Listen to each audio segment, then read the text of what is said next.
Hello, good afternoon. We'll start the session now. We discuss the challenges and opportunities in the Indian crop insurance market, the Pradhan Mantri Fasal Bima Yojana today. We already had 2-3 webinars on PMFBY, as we call it here. So the idea behind this session was to spend minimum time on the basic concepts, as the basic concepts have been already covered in the previous webinars. We'll and focus more on the challenges right now and what could be done to overcome these challenges. But we'll for the people who have joined us for the first time, we'll cover the basic concepts in the first 10 or 15 minutes, and then really focus on the challenges. So the idea behind PMFBY, the Government Crop Insurance Program in India, was to give financial stability to farmers in case of losses due to natural calamities, pests, diseases, etc. The idea was also to ensure a smooth flow of credit to the agriculture sector, so that the banks are comfortable in lending to farmers based on the support from a crop insurance program.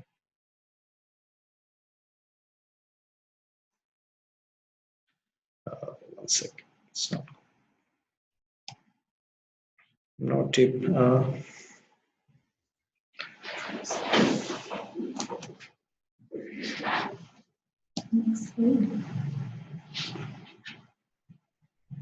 How do I go to the next slide?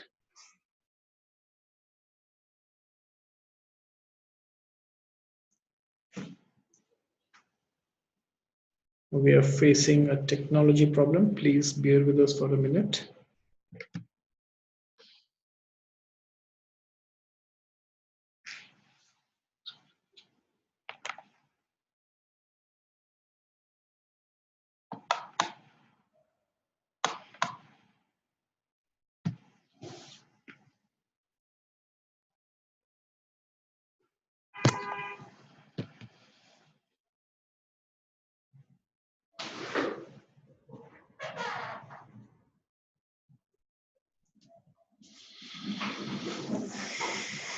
So in the PMFBY, there are 4 principal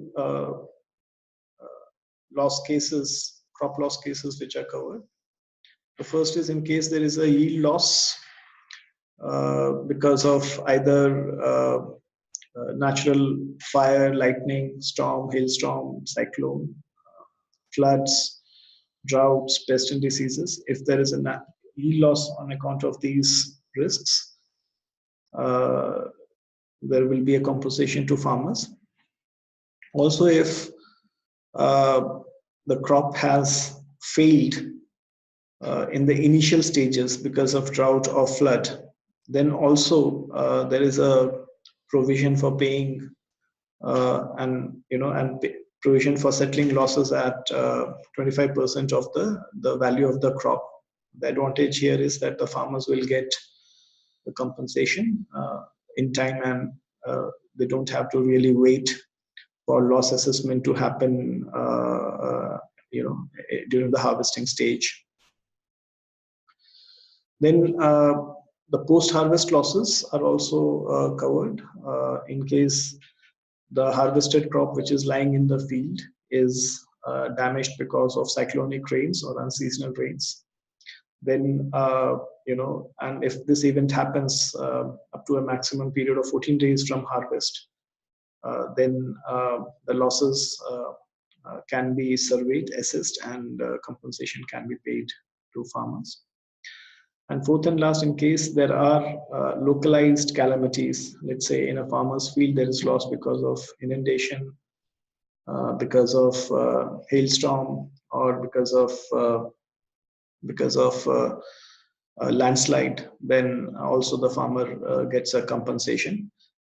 Now, the difference between the loss compensated in point 4 and loss compensated in point 1 is that in point 1, only yield losses which affect a large section of the farmers in a insured unit in a village, then only losses are paid.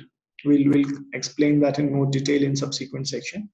But whereas in point 4, the loss, if it occurs only in a farmer's field, let's say one farmer in the whole village has loss because of inundation in his field, then also he is eligible for a claim under the 4th section, localized calamities.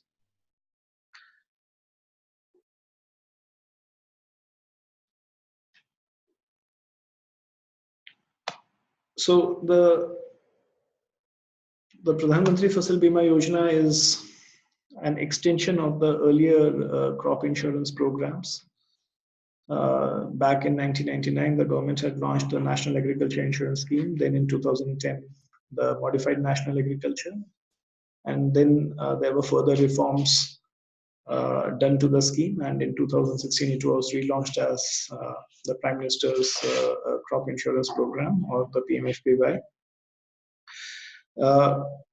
Here, in the earlier schemes, in the NAIS in 1999, the claim, it was a government scheme. It was really not, the NAIS was really not a insurance product. NAIS was a government scheme where the farmers were charged a premium, and the government, in case there were losses to the farmers, the government used to compensate. So the government really kept the risk on itself. Whereas starting from MNAS and also in the current PMFBY, the government pays a subsidy on the premium, and the losses are compensated by the insurance companies.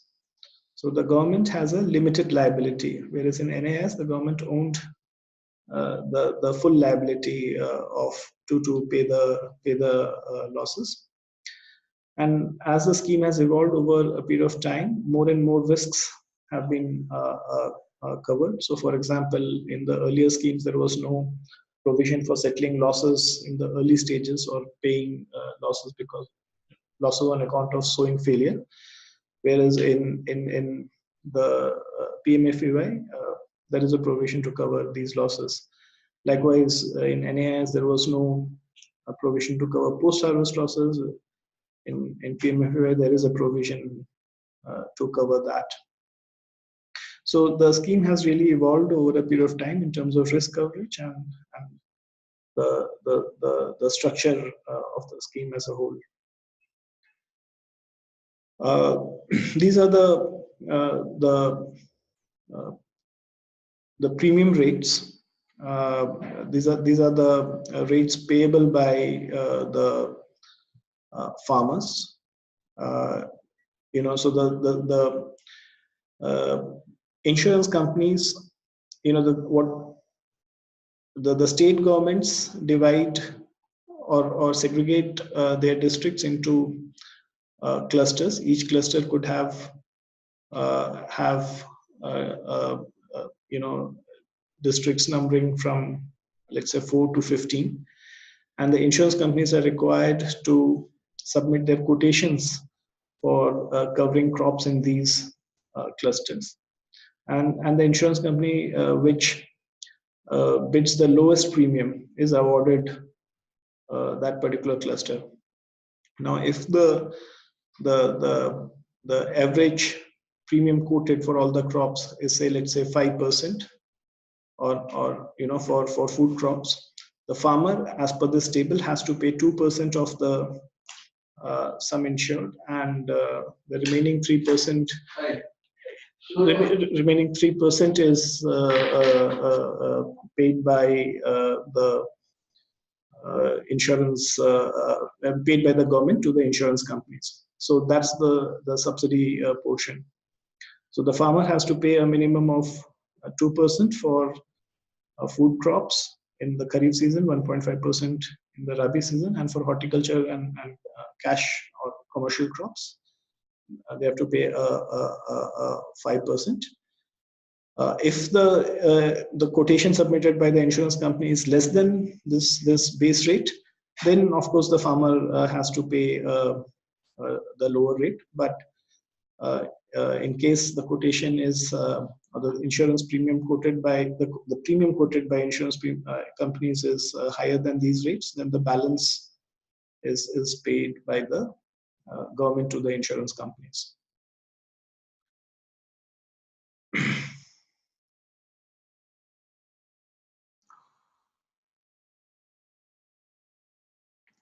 So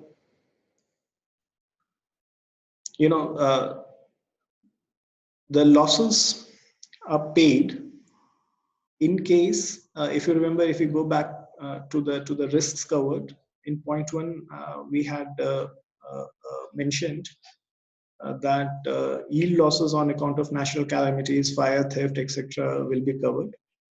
Now,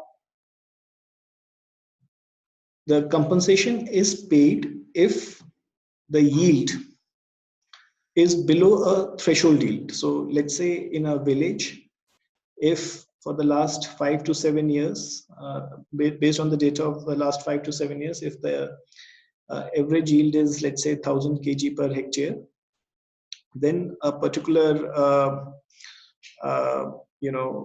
the average of these yields is taken and indemnity level is multiplied. Now this indemnity level could be 70%, 80% or 90%, depending on the variation observed in crop yields over the last few years. And so once we multiply this indemnity limit to the average yield for the last 5 to 7 years, what we get is a threshold yield. So taking an example, if the last 7 years yield is say 1000 kg per hectare, you multiply a level of indemnity of say 70%. So the threshold yield becomes 700 kg per hectare. And if the actual yield observed in the villages is less than let's say 700 kg in this case, then only a compensation is paid. So the derivation of the threshold yield is particularly important for loss assessments, and this needs to be calculated quite carefully.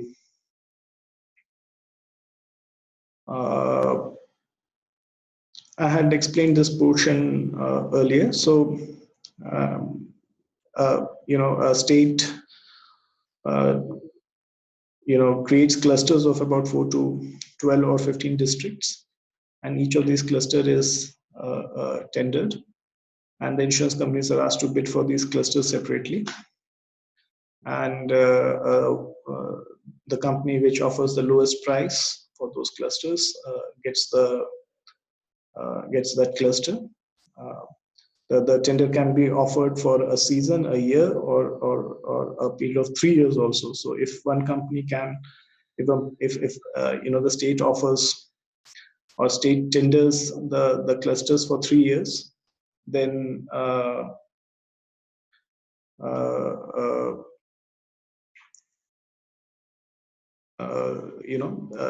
the insurance company has to service that cluster for that much period. There are two ways, two main segments. One is what we call the loanee market. I mean, any farmer who has taken a loan from a commercial or cooperative bank, he or she has to compulsorily take this insurance. And the farmers who have not taken loans can also take this insurance by approaching the nearest bank or approaching the insurance company in that particular district.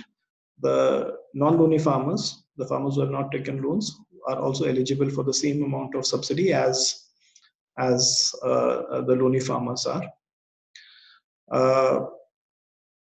Most of the food and cash crops are today covered under the area yield index product, whereas in some cases horticulture crops, since area yield data is not available for horticulture crops in many states, they're still covered under weather index based insurance products. Now, weather index based insurance products are also eligible for the same subsidy structure. So again, if for a horticulture crop, the floor rate to be paid by the farmer is, let's say, 5%, and if the insurance companies quote 12%, the different 7% of the sum insured will be paid by the government as a subsidy. Now, for assessing losses, for assessing the claims,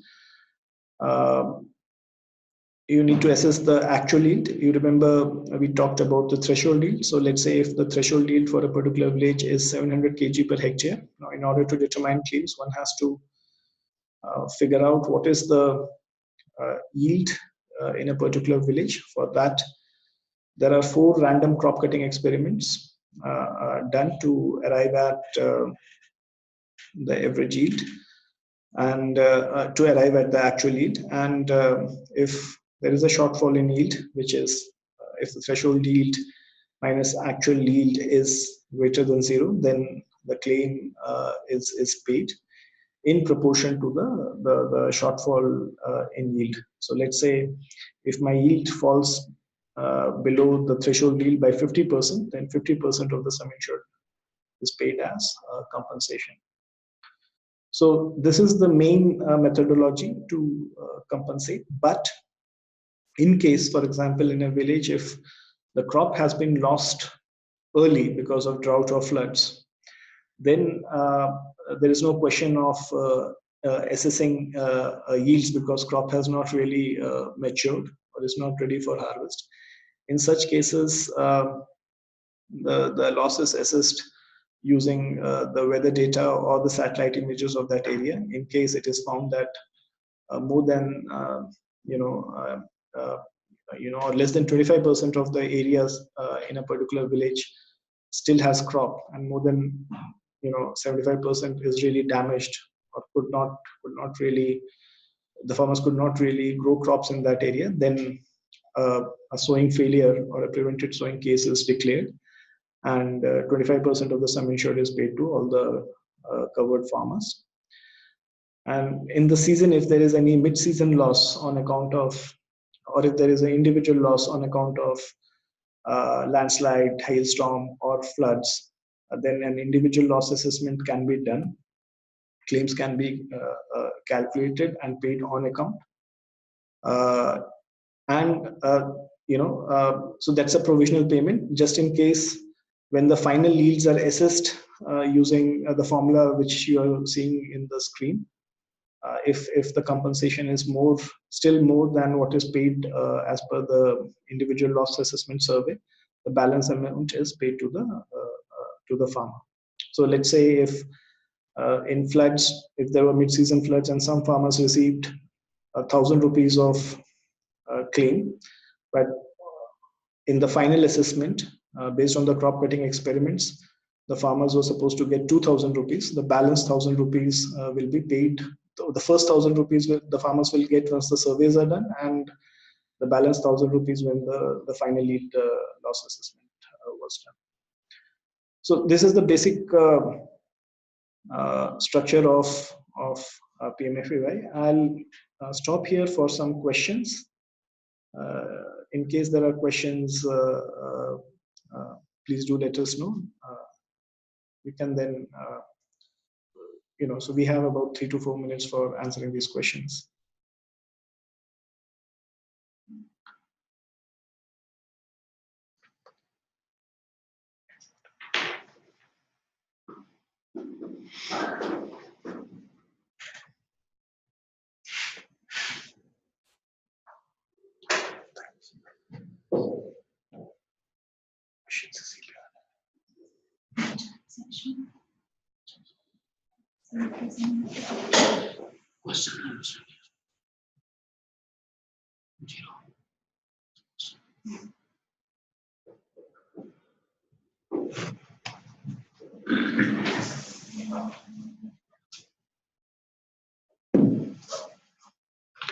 I can write here.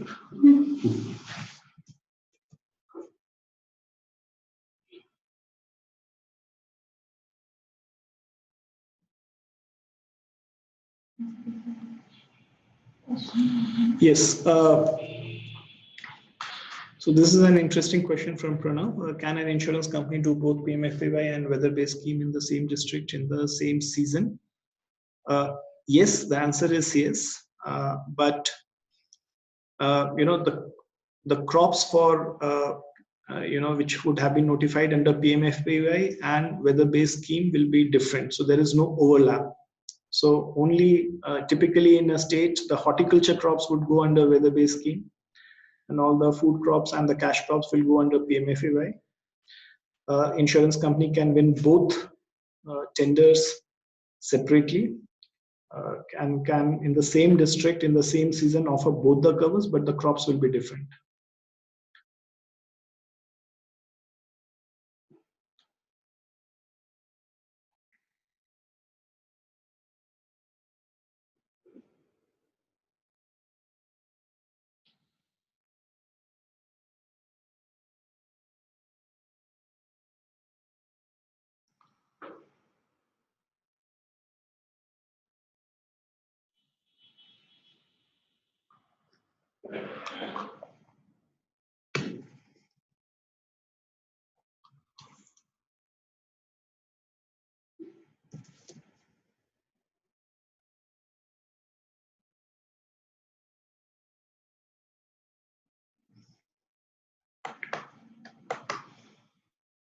How do we chat here?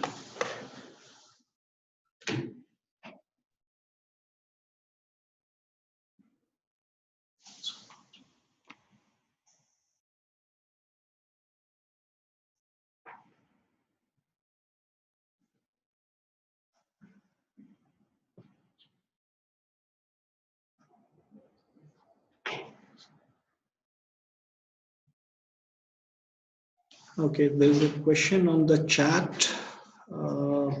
What happens if there is no indemnity in 7 or 5 years? No, I think this is not the right way to understand indemnity. So see, the average yield is calculated based on the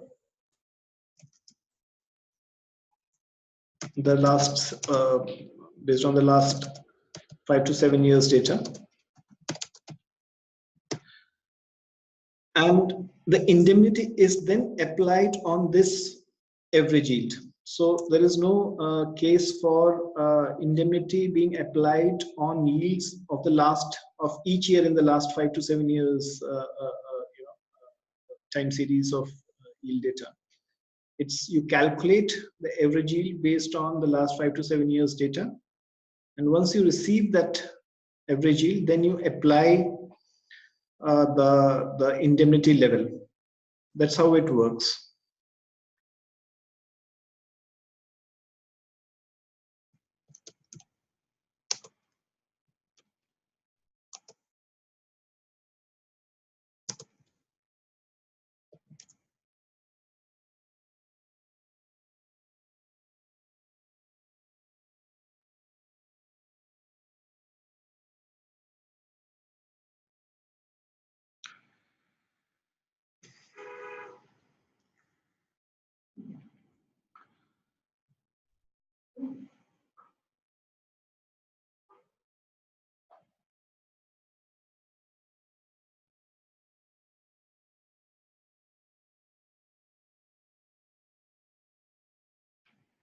Okay, so we'll move on to the next section.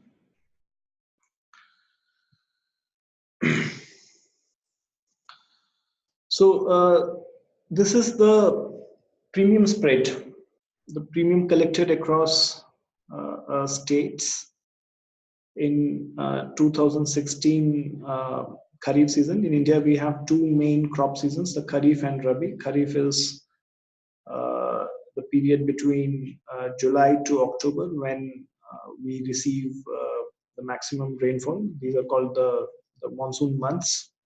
And then there is a winter crop season period which starts from December and lasts till April. So there are these two different seasons. So in Kharif, which was the monsoon season, this is the business spread in 2016. The estimated premium in 2016 Kharif was about $2.5 billion. So the maximum premium comes from these 10 to 12 states, Haryana, Rajasthan in the west, Gujarat in the west, then Maharashtra, Karnataka, Andhra, Odisha, Bihar. So this whole the hinterland of India contributes roughly 90% of the premium.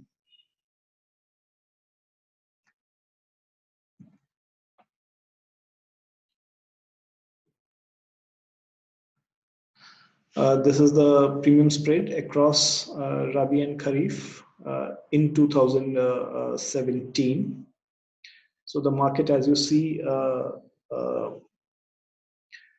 has now become about $3.5 billion. We'll leave these slides with you, and you can study the state-wise premium contribution in more detail.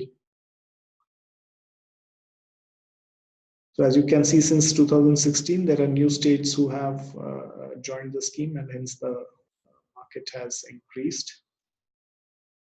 In terms of crops in the summers, it's the paddy, soybean, cotton, and millets. These are the main principal crops which contribute to the exposure and the premium. Whereas in the winter season, it is mainly wheat, Bengal gram, also paddy in for example in Eastern India, we grow paddy also in the winter season. So paddy, the second paddy also contributes a significant premium in the Rabi.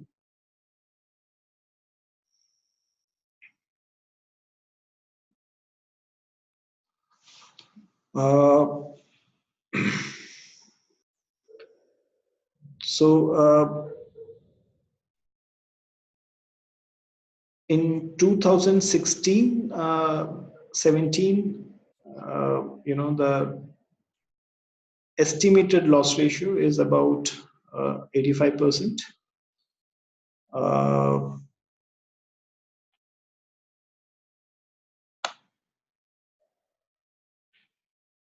On a premium of about $2.9 billion, and the main losses occurred in Karnataka, then Tamil Nadu. So it was a good year from the perspective of rainfall. We received good rainfalls, but still in the southern tip, especially Karnataka and Tamil Nadu, the loss ratios were very high because of failure of rainfall in that particular section. So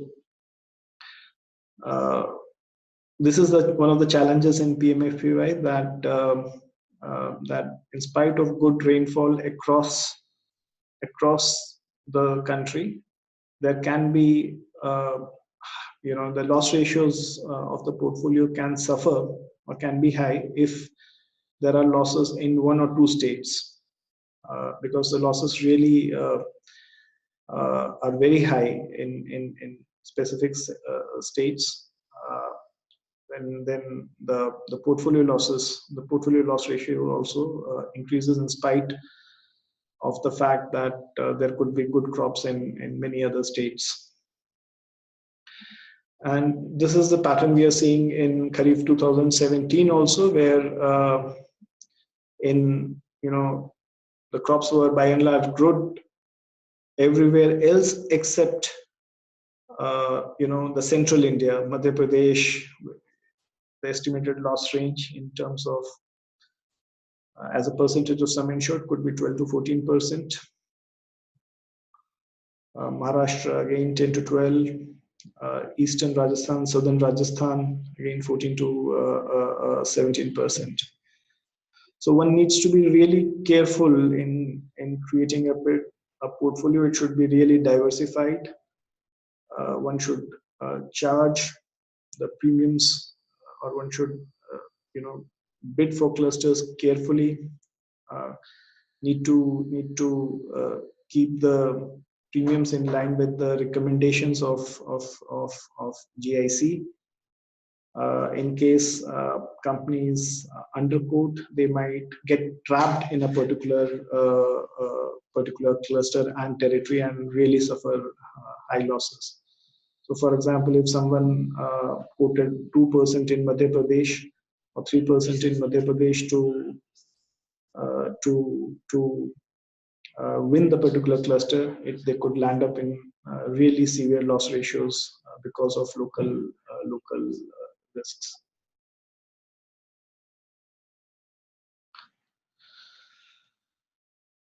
So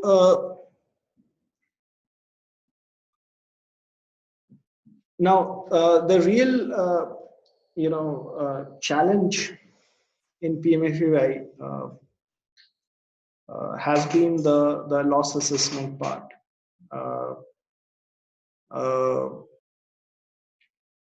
We have often seen in several states that the yield estimation or the loss estimation done using crop cutting experiments or done through surveys is not as per the recommended processes, which results in errors in claim inconsistency. So there are so many cases where the claims are skewed towards districts which have less commercial agriculture. So districts like Jhansi, Churu, Latu, Shivaganga. I mean, these districts are do not have very progressive agriculture. I mean, do not have very intense agriculture, but they have received some of the largest claims in the recent years. And we believe that a lot of it has to do with the way the losses were assessed in these particular districts. And the key issues we have seen is that the field selection is biased in many cases. We'll show you examples. So these loss assessors or surveyors are typically government officials who really do not have the time to do the due diligence to select the fields randomly as per the recommended processes. So they go about doing crop cutting experiments in fields closer to their offices, or fields closer or fields of farmers who are known to them. Then in many cases, the crop cutting experiment, even if let's say someone has the loss assessor has selected a field properly, they do not have the right equipments. They do not carry, say for example, the random tables, the weighing machines, the measuring tapes or ropes to really do the loss assessment properly.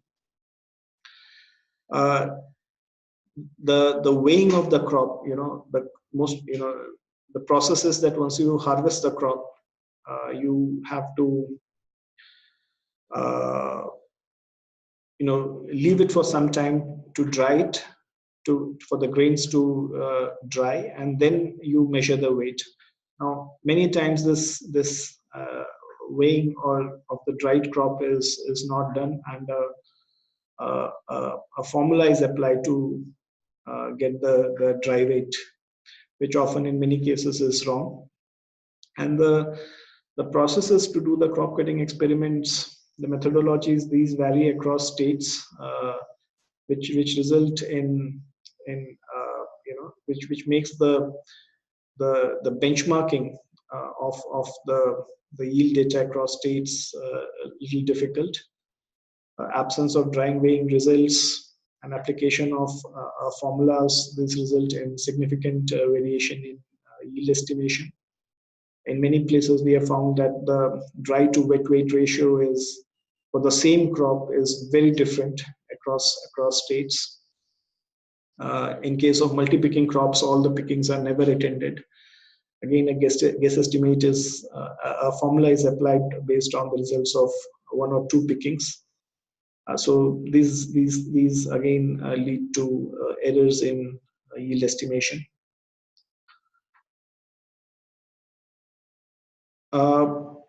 In many places, we will find that the CCs are done in almost in neighboring plots. So let's say in a village, one has to do 4 random crop cutting experiments, and in many cases, you will find that these experiments are done in neighboring plots because it is very convenient for the loss assessor to do so.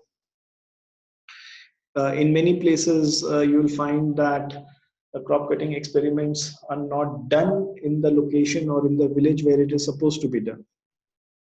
I'll show you some examples here. So here, as per the process, the plots where the crop cutting experiments have to be done,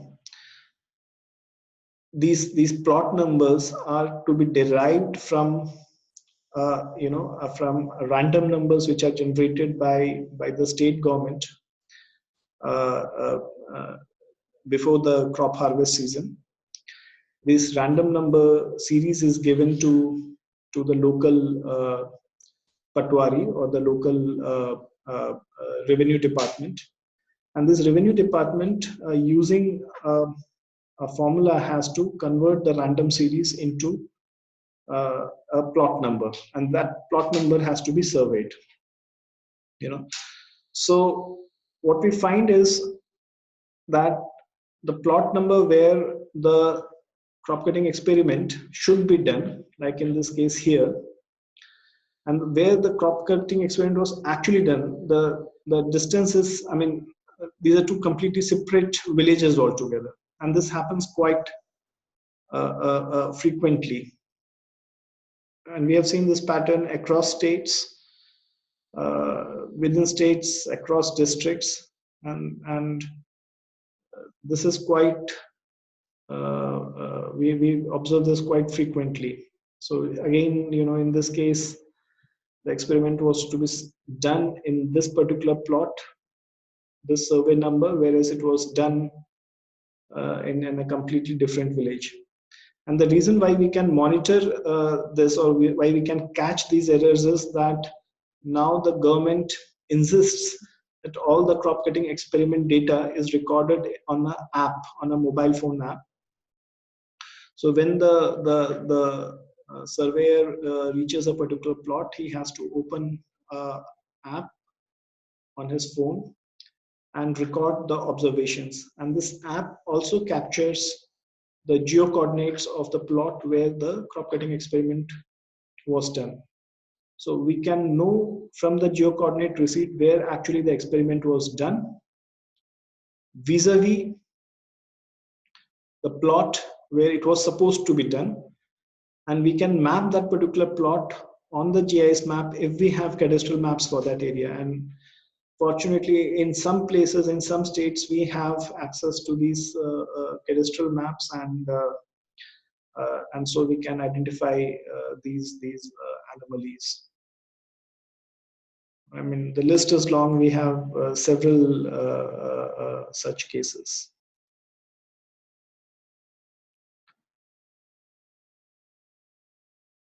I mean, at times the distances are as high as 16 kilometers, 20 kilometers. So this really raises a doubt on how these crop cutting experiments are done, and so this raises serious doubts on the randomness of the whole exercise. It gives a suspicion that these CCs are done in a biased way, and the insurance companies have to be really careful about this issue.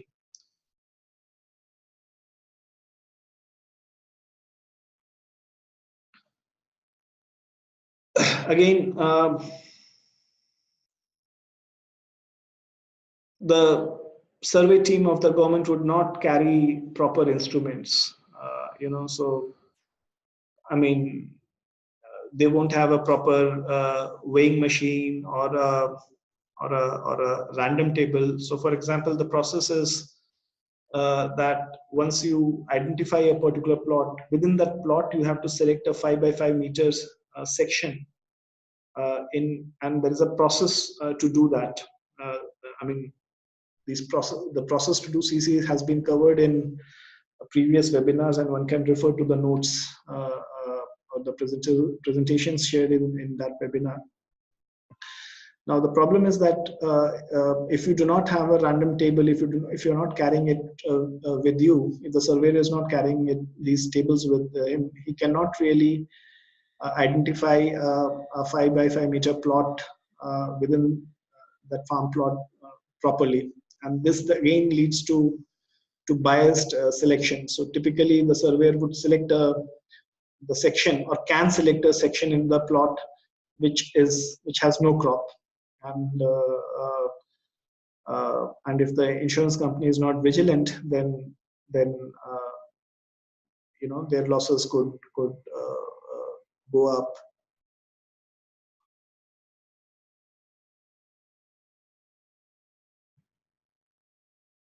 So, and as I said earlier, that these issues are noted across states. It's not specific to any particular state. Likewise, during the surveys, we have seen, that in many places the fields are inundated, and there is no way to establish whether the field belongs to a particular farmer or not. And if one is not careful, you may survey losses in a wasteland and come up with a zero yield, even when there was no actual, even when the plot itself was not an arable land and did not belong to the farmer. So one has to be really careful, in conducting these CCs and surveys, because these can skew the yield results completely. And so what is being discussed now is that the selection of the plot itself, on which the crop cutting experiments need to be done, should this process of selecting these plots, so when the form 1 is typically the list of such plots on which the CCs are supposed to be done. This process itself has to be digitized. The government official should do the plot selection through a mobile app, and the data, with the likely CCC date should be available, should be captured in that app. And so once you digitize this particular part, so if the government officer goes to that particular plot, where the CC is supposed to be done, captures the lat long of that particular plot, then we can cross verify whether that, from cadastral maps, whether that is the plot where he has gone to is the real plot. Let me show you an example. So let's say, going back, if from the random series, let's say the survey number which came out was, let's say, 39/2C, Now, in the beginning itself, like before the CCs, if the surveyor, the government surveyor had gone to this particular plot, would have captured the details on his app, then he could have we would have the lat long of this particular plot, and we could have verified whether the plot where he has gone to, whether this particular plot is really 39/2C. And then when he actually does the CC, then we can check whether he went to that particular, the real plot or not. And so, automatically, when let's say we have the geo coordinates of all the plots where the CCs are to be done, and if there is any deviation while the actual CCs are being done vis-a-vis where it should be done, these will pop out, and the government, the state insurance coordinator, and the insurance companies would immediately know that the wrong plot has been selected. I think better training kits should be available. We have created small video demonstrations, which can be downloaded by surveyors across the country, and they can learn from these video kits how CC should be done. And if trainings on these lines can be organized across districts, I think the quality of the loss assessment across the country will improve. It is also important that we standardize a few things. For example, as I mentioned earlier, the dry to wet ratio factor. This varies across states for same crops, and so it's high time that these ratios are standardized in consultation with recognized agriculture universities or research institutions. Again, in several pulses, where you need to really calculate the pod weight, it is very important again that, for example, in soybean or in many kinds of pulses, where you have to estimate what is the pod weight. Now, getting the pods out of the biomass, is really difficult while you are doing the crop cutting exercise. So again, there should be some standardized formula available which is applicable across states, based on which you can calculate the pod weight based on the biomass of the crop. It should not be left to the interpretation of the surveyor, because many times, since the surveyor cannot calculate the pod weight on the field, he would really take it back to his office, and then he actually comes out with a magical pod weight and then puts it on the form, and so no one is really sure about what really he has entered. So there should be some standardization of these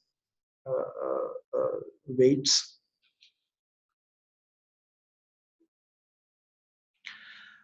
We have seen, and there's a lot of analysis to show that this is very unlikely that if there is a loss on a particular plot and that loss is not captured in the satellite indices or the weather data for that particular area. So any location where there is a suspicion that the crop cutting exercise has not been done properly, at least the results can be verified using NDVI or other satellite indices for that particular plot, and to see whether the crop cutting experiment results are in line with the satellite and weather observations. In many situations, you clearly see that there is a mismatch, and often we have found that the CC data for such plots is incorrect.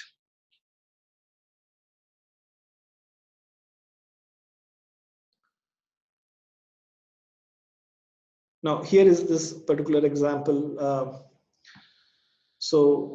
This is this 5 meter by 5 meter plot selected. Now the NDVI for this particular plot, as you can see, was very high during the maturity stage of the crop, but the yield reported was less than 1 kg. And we have video records of this whole process, and the reason why the yield was less, not because the crop was bad, because the thrashing of the crop, the yield was low because it was a premature crop which was harvested. The surveyors had certain targets, they had been asked to conduct a particular number of cc's by a particular date, and so they actually went about harvesting immature crops. And so when they harvest immature crops, the yield is low. And the same plot, we have video records that in the same plot, when the final harvesting, the actual harvesting was done by the farmers, the yield was much higher than what was reported in the CCE.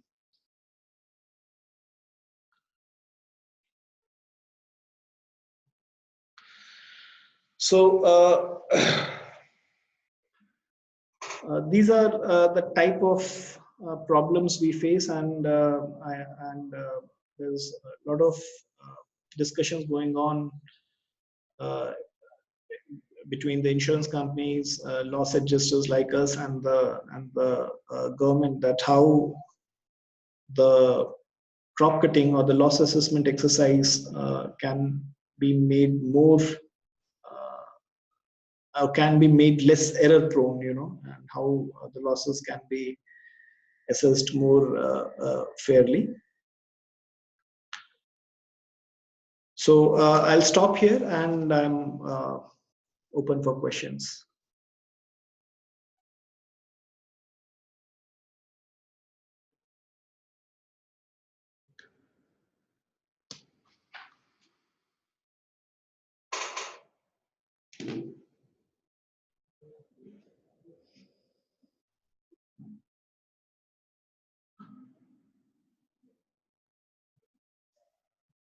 Yeah, we will share the copy of the presentation. It will be mailed to all the participants.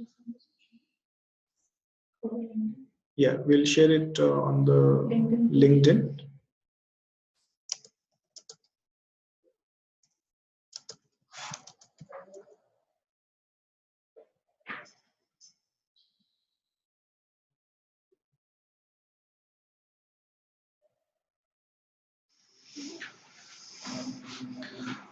Okay, there are these 4 questions. How to get the precise information on natural hazards exposing the farm areas.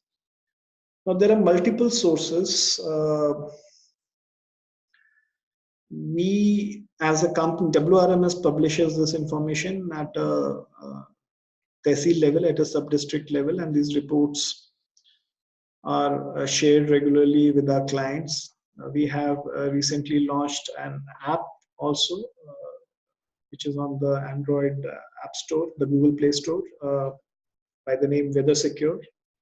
And you can get almost real-time information on the natural hazards on this app. Government of India website, the Indian Meteorological website, is also a very good resource for this information. The information on natural hazards is quite easy to obtain. I mean, you can really obtain it at the Gram Panchayat level also.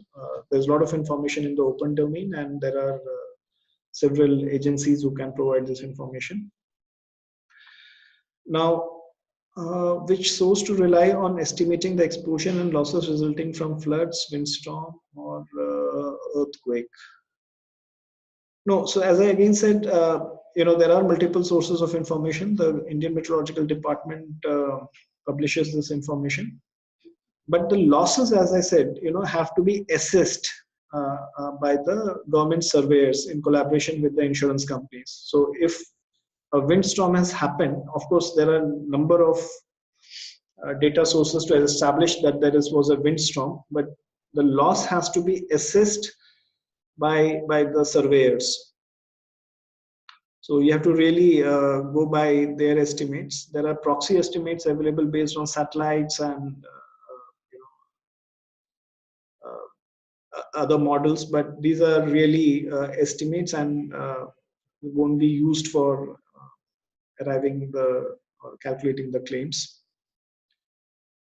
Are there accurate maps available for these hazards which are validated by local government authorities? Yes, there are hazard maps available. I mean, one can look up on for these maps on Google also. I think these are not available on a pin code basis, but you can definitely get it on a district or a sub-district level. Pin code maps are really available with agencies, with companies specializing in this area, and one can purchase these maps. I'll move to the next question from Pranav. Is the government open to use of different technologies for CCs? Do they need a validation or endorsement from government before implementation? Yes, so yes, the government is open. I mean, in fact, recently the central government, the Ministry of Agriculture is exploring different technologies, and on a pilot basis, they will be trying out different approaches. The PMFBY guideline also is quite broad and allows the state governments themselves to come up with new technologies or new ways of assessing losses. The state governments can share the methodology with the central government, and if the central government also concurs, they can adopt new technology to assess losses. So that way, the PMFBY guideline is quite broad and accommodates suggestions on new ways of new technological ways of assessing losses. Question by Dr. Sakan. How effectively we use real-time monitoring of crop health and weather parameters for insured units? We do not. And that is one of the problems. While it can be done, but so say for example, if there is a drought, now droughts can be caught using satellites or weather data quite easily, but still if you see the number of cases where sowing failure compensation has been paid, these would be very handful. I mean, not many such cases are known. So while there are techniques available for real-time monitoring of crop health, but unfortunately it's not being used for a real-time loss settlement. Often one waits for the crop cutting experiments to happen, and there are very funny situations where, let's say, there is no crop in a particular village. It's known for months, and then still a crop cutting experiment is done in that area, a zero yield is recorded, and then the farmer gets a compensation after that, or a couple of months after that. So really there is a mismatch between there's a clear gap between the time when the farmer suffers losses and by when he actually gets a compensation.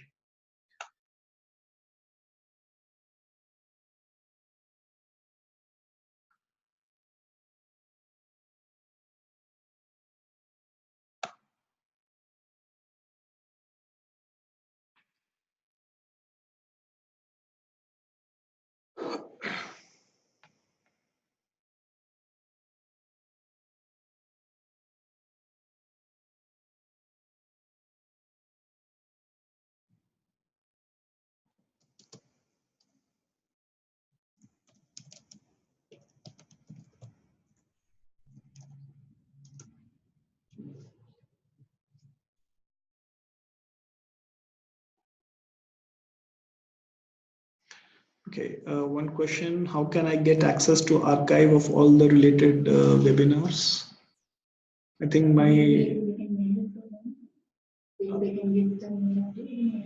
yeah, if you can share your mail IDs, we will forward. And Maybe we can share all the links on a Google Drive or a OneDrive and share. So we'll uh, mail and also store all fast.